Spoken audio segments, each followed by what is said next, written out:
మేరకి భూమి ఉంటే భూమి లేకపోతే మిద్దె. ఆ మిద్దె మీద చేసేటటువంటి మీ ప్రక్రియ ఈనాడు 70,000 మంది అంటున్నారు. సుమారు 70 లక్షల మందికి వెళ్ళాలి తల్లి.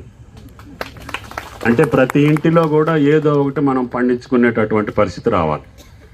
ఇందాక బాబు చెప్పినట్లుగా కల్తీ అనేది లేకుండా ఏ పదార్థం లేదు. ఇక అది మీ ఇష్టం.